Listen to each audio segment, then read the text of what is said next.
Welcome to FKU Africa podcast. This is your host, Maneza F8, coming to you. I'm live in Worcester. Got a guest today, the guest by the name of Jim Price. He's going to tell us all about him and all about what he does. So just take time to sink in the information that he's about to share with us. Brother, how are you doing? Hey, how you doing? It's a blessing. It's such a blessing. I appreciate the opportunity to be on your show. Yeah, man. Yeah, I appreciate you too, man. I know that we are word apart. You being from you from Springfield, right? Correct. Yes, Springfield, Yeah, Massachusetts, born and raised. Massachusetts. All right, cool. So I'm in Worcester in South Africa, in the south. So yeah, just tell us all, man, about you. Who's Jim? What you all about, man? Where did it all start? Yeah. So, of course, I was born and raised in Springfield, Massachusetts, USA. I have a 11-year-old daughter that I love to death, and she helps me with a lot of things with my promotion and stuff. I'm also a book author, and my book is social skill building stories. It's called Hero from the Hood. Flash the book?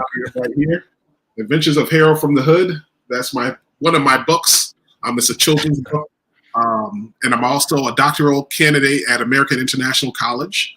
I used to play basketball back in the days, but now, you get older, the game leaves you behind. And then I work as a school counselor as well. I work as a school counselor in the public schools here.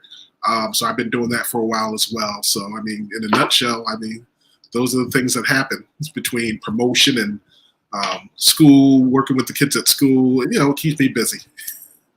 Yeah, that's wonderful, man. When it comes to being an author of a children's book, how did all this start, man? What motivates you to even begin writing a children's book?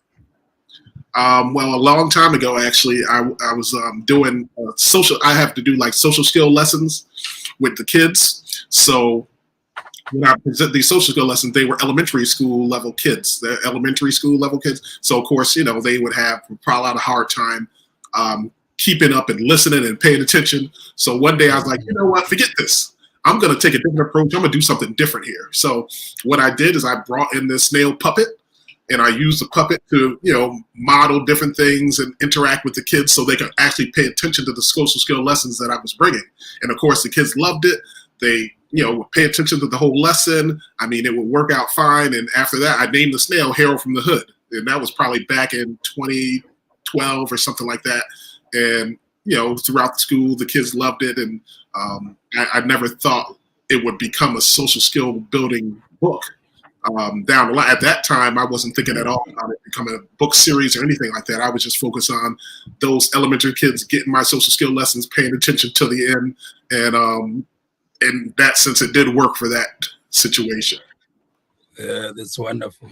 So when it comes to this book, let's say I'm buying this book for my kids. I have a 6-year-old and also a 4-year-old. So I'm sure that it will work for both of them, just for them to start growing up. So what are the lessons that they're gonna take out of this book? Yeah, so my first book, which I did show here, this is my first book, The Adventures of Hero from the Hood, A Trip to the Park.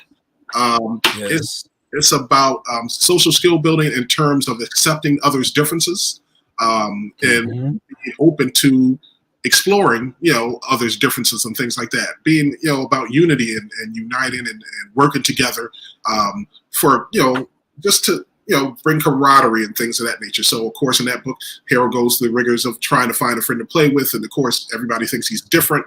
And so they don't really want to hang out with him and stuff like that. It's a lesson of accepting others' differences. And my book actually is Friends Like Different Things, The Adventures of a Hero from the Hood, Friends Like Different Things. And that one's about exploring different activities and connecting socially, because a lot of kids today, they use technology all the time to text each other and don't really talk. There's no social component. You know what I mean? No. So I have that book designed to explore activities they can do that can get them away from using using technology, working, getting outside, playing, exploring activities that they can do that are fun activities that, would help them increase their social activity or social connectedness. Yeah. So you mentioned that the book is also being developed into a series. Is that going to be a theater series or is going to be shown on screens? Well, that is the plan right now. There's a movie screenplay that has been developed for my series, and I have an executive producer that's working with me behind the scenes for that. So right now, we're actually going through the process of getting to a final screenplay script. It's definitely been a fun experience going through that, like going through the script and then editing things and changing things and adding scenes and things like that. I mean, it's definitely been a fun experience. So once we get past that and get through to the the production, we'll get to the production part once we get the final script put in place and everything like that. So that is something that is being worked on now in the backdrop of everything else that's going on. And I'm in the process of trying to getting my third book in the series put out to actually have most of it done. I just have to do a little fine tuning and things like that, and then I'll be putting that together so I can have that published too, and put that as part of my the social skill building series that I'm working on. I see that you are a busy man. So between developing books and developing screenplays and also being a counselor at school, what are the other activities that we embarked on, like your hobbies that you do, like on your daily basis? Yeah, so I still do try to get on the court a little bit recreationally. You know what I mean? I have to work. I can't be, if I hurt myself, I'm gonna be wounded for a month. You know what I mean? So I can't be. But I mean, I always engage in making sure I understand that self-care is also an important part of everything that I do, because sometimes I think people get so caught up in the idea of working and taking care of the kids and taking care of households and take care of whatever they have to take care of, that they forget about taking care of themselves and having self-care be a part of their, what they do, and putting that into their, routine of things. I mean, it doesn't have to be a lot of time. It could be like just taking 10 minutes to do something that you enjoy doing. You know what I mean? Not just do something big, but at least have it in the concept of being able to do something that you enjoy, even if it's just for a few minutes a day or whatever. Just taking time to do something for your self-care. And also, just exercising and things of that nature.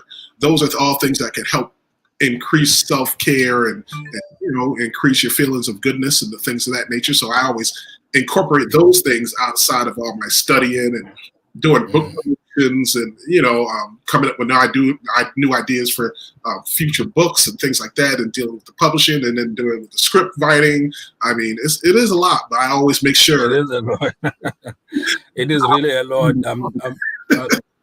I'm struggling even now to understand how do you find time to juggle all these things and also be busy with your educational activities, which you're saying that you are busy with your doctorates now.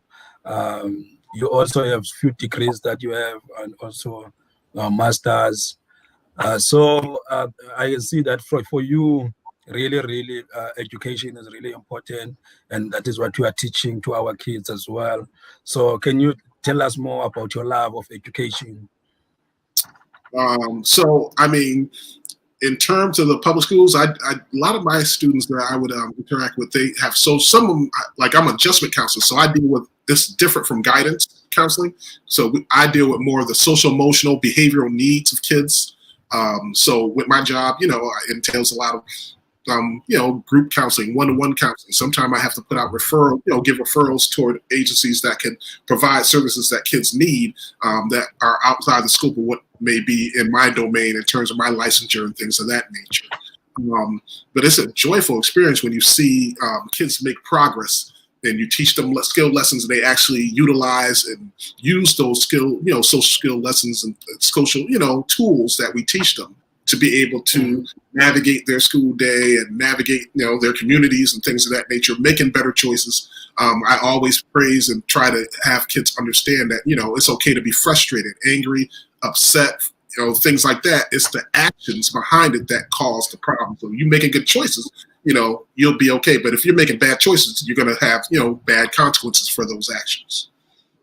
Yeah. Really, that's really important. It's all about your actions. Mm, Whatever you choose to do, whatever your situation you are in, it can be helped or it can be made worse by your actions. yeah. So yeah, let's just take it back, man. I'm interested in knowing gym gym price from early age. How many kids do you have in the house? What kind of as family structure do you have growing up? Oh, okay. Like, I grew up in the inner city, of course, and my experience growing up, I experienced things about racism, things of that nature. I've experienced those kind of experiences, even with police and law enforcement and things of that nature. And even in situations where, I was be trying to get a job and things of that nature. And I mean, my name is a common name. So if you look at my name, you won't be able to tell like by Yeah, looking at my resume and seeing my name if I'm, black, white, whatever it might be. yeah, yeah. And there's been a lot of situations where they look at the name, I get the interview, and then I walk in the door, and it's like they're surprised. Oh, you're Drew Price? You? Yes, it's me. Yeah, you know what I mean? Just because you I talk can properly imagine. and carry a conversation and things of that nature and be intelligent, and, and carry yourself in a way that's dignified doesn't mean, that I can't be who I am, So I've definitely dealt with a lot of that. I think poverty was definitely one of the things that growing up too, dealing with poverty because it was, me and my mom and stuff. My dad was around too. He was a part of my life heavily as well, but we are still kind of separated in that sense. So, and also dealing with all the activity of gang violence and violence in the community and things of that nature. Seeing a lot of things happen and seeing a lot of your friends impacted by things that happen and due to poverty and things of that nature. So I definitely have a lot of experience in terms of my upbringing. I think a lot of it has helped shape me who I am today. Being able to foster positive relationship with others and want to inspire others to know that they can Yes, be better and do yes, better. Mm-hmm. yes, yes. The inspiration part in you, because your story is really inspiring in terms of the way you strive for the kids to learn social skills, and also uh, you're enthusiastic with education and all that. So let's talk about getting into basketball. How hard was that, getting into an actual team of playing for a team? Yeah, so I mean, my experience started back when I was like 14 years old. I started playing basketball. Then my dad would show me some things, and I would go out to the courts, the local courts, and play a little bit. Yeah. Uh, so Mhm. after that, but that was probably like 14, 15, something like that. I started playing. That was before I got to middle school. Then I got to middle school, and I wasn't going to play at all. I actually was a baseball player. That's where I started off. I, Mhm. I was doing little league baseball first, and I was doing pitcher, center field, right field, stuff like that. Catcher sometimes. So that was my joy. I loved baseball first, and eventually, when I got to middle school, the coach over there, the basketball coach at that time, he was like, "Hey," I was like 6 feet at that time, so that's pretty tall for a middle school kid. Wow. Really tall, yeah. So, yeah, so I ended up. The coach called me and said, "Hey, try out for the team." I was like, "Okay, cool. I'll try out for the team." I tried out for the team, made the team. Of course, probably only because I was tall.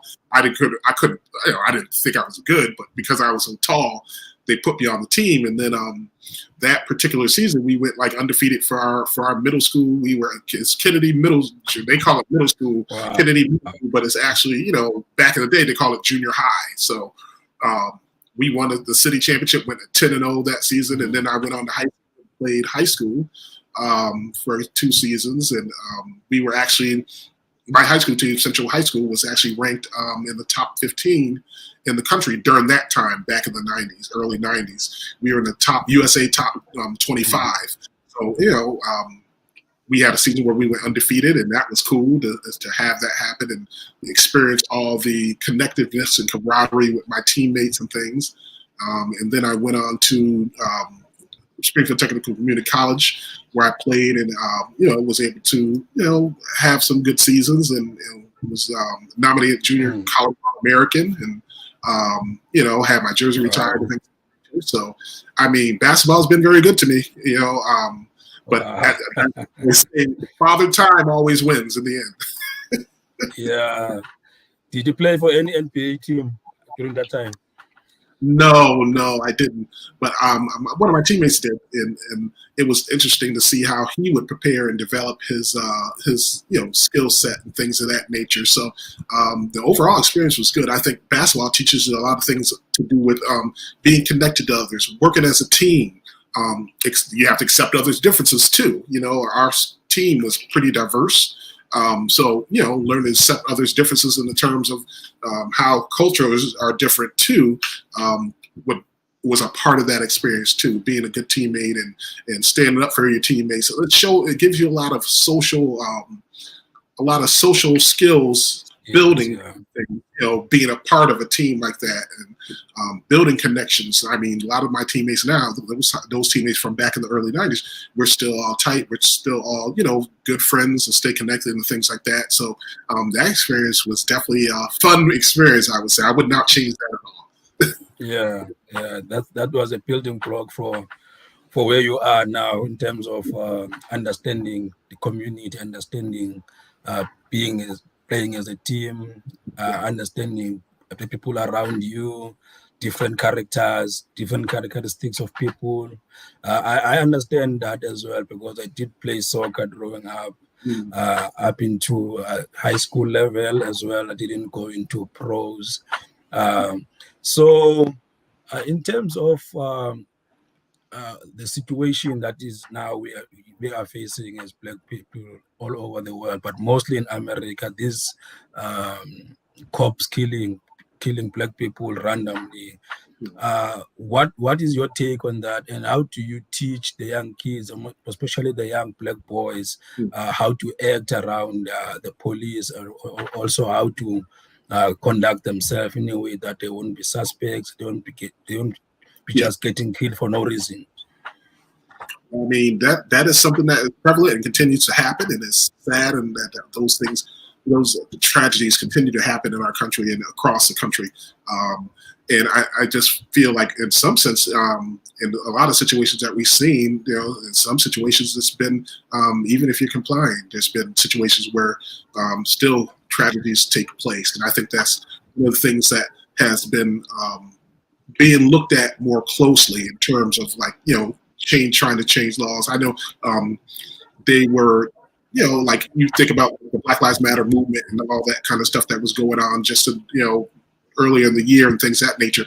It made you realize, that there does need to be change. There does need to be laws that need to be changed. There does need to be some form of being able to, understand the dynamic of how law enforcement interacts with people of color and things of that nature. But I've always been one to say, just try your best to comply with what's going on and hope that, the situation will, be for the best interest and come out for the better. Unfortunately, that's not the case for a lot of, young Black youth and Black citizens across the U.S. right now. And that, I just mean that it definitely plays a role in terms of, when we talk about social inequality and things of that nature, and needing to have more laws put in place to do these things, to protect citizens who are unarmed and not doing anything. I mean, there's always I always go back to the I think it's the Garner versus North Carolina case. It's from a while back, but in that case, the Supreme Court had made a ruling saying that you're not supposed to be, officers are not supposed to use lethal intent when you have a fleeing unarmed suspect. And in that case, that Garner versus North Carolina, I believe it was. I believe that's the case, but the Supreme Court had made that decision and that ruling in that particular case, and it just baffled me to know that, okay, the Supreme Court made a ruling like that, but then there still continues to be this upheaval across the country of these things happening. Yeah, I think it's a matter of accountability as well, because even if we have those kind of laws or those, I think they are meaningless though, because for the sense that there's no accountability whenever something like that happens. We know from the cases of Zimmerman, from the cases of George Floyd and the cops that they killed him. That one was the clear uh, first degree murder. They should have just prosecuted all of them because for that. But there's no accountability. There's no prosecutions. There's no severe penalties for these guys. It just continue happening, and we just living in a scary world. Just in a way that I'm even scared to take a vacation to America because I'm a black person. A mistake can be happening that I'm walking in the street and I'm being pulled over by police and get shot for no reason. Yeah. So these things are really scary to us, even though we are not really there in America. But we do uh, stand together with you guys going through these kind of things.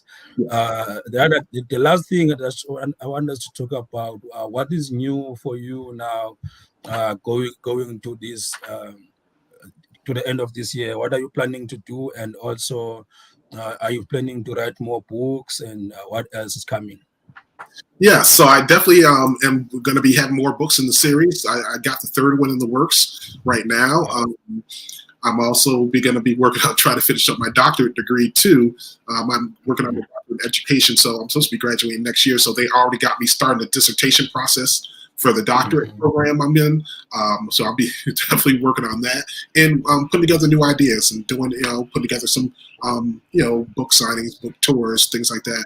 I'm still in the process of, working on promotional things going on, like having some opportunities to be on TV with some opportunities and things like that, which helps promote the brand also. And also, knowing that, in the backdrop of everything, working on the movie script and things of that nature to move forward with production, that's definitely an exciting part to be a part of that process and everything. So, I mean, there's a lot going on. There's a lot going on, and I continue to, put, prayers on things that I do. I pray, on the things that I do to be able to inspire youth around the globe, around the world, and not just in the U.S., but around the world. That's my purpose. I feel that's my purpose. To be able to inspire kids around the world to be able to know that they're capable, especially kids of color who deal with a lot of adversity in terms of growing up and the things that they deal with on an everyday in and out basis. Being able to inspire kids to be able to know that they do positive things and choose a direction in their life that is meaningful and helps them to be, upstanding citizens in their community. Yeah, man, I'm really excited for this book. If someone is looking for this book, where can I find them? And also, where can anyone get you on social networks? Yes. So my books are selling on Amazon right now. So if you go to Adventures of Hero from the Hood, A Trip to the Park, Adventures of Hero from the Hood, Friends Like Different Things. Those are my first two books in the series. They're both available on Amazon, or you can visit my website, which is JIMPRICE books.education. And on there, I have also coloring books that are associated with my the readings that I put together. So, so there's coloring books on there.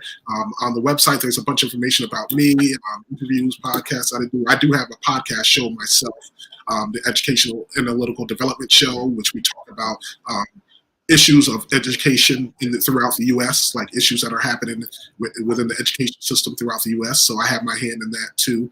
And you can find me on Twitter. I'm on Twitter, Facebook, and Instagram. I don't know the links off the top of my head, but No, I will edit some of those of your details on the link on this description, and the podcast will also be also on Spotify and other avenues. So I will edit I do have your details that you send me. I will edit all of those, your social networks, and also your website. What is the name of your podcast again? The Adventures of Hero from the Hood. The Adventures of Hero from the Hood, A Trip to the Park. And the other one I don't have a copy of, but the other ones are Friends Like Different Things. The Adventure of the Hero from the Hood, Friends Like Different Things. Both of those can be found on Amazon. And if anyone need to reach out to me myself, I also have my email address at JIMPRIC@yahoo.com. So a lot of my business and stuff, I do that through, either the email, connecting through the social media platforms and things of that nature. All right, man. Thanks It was a blast talking to you. I'm really thankful for this interview. It's live now also already, and we're doing it live, so it's gonna be live. I'm just gonna do an edit later on, putting all the information and all that. It was nice talking to you, man. It's still a morning there. I'm hoping you're gonna have a nice morning. I'm in the evening. Yeah, it is. It's 11:23 a.m. in my time right now. So I mean, it's just morning. I used to be cooking up some scrambled eggs and getting that breakfast together. Get all this, you know what I mean? But definitely a pleasure to be on your show. I'm glad to be able to connect with all my brothers and sisters in Africa and stuff like that. I'm hoping the viewers and listeners are understanding, hey, we got to work together, stick together, and unite ourselves to be able to make change across, and that's not, in Africa, but across the globe. There needs to be a unified front to be able to go against racism, discrimination, and things of that nature. And I'm wholeheartedly on board with that. So I appreciate the opportunity and be able to, be in front of a different viewing audience, and explore things and talk a little bit, have some dialogue. Yeah, man. Thanks. It was nice talking to you. I will talk again soon. Okay. All right. Bye. Take care.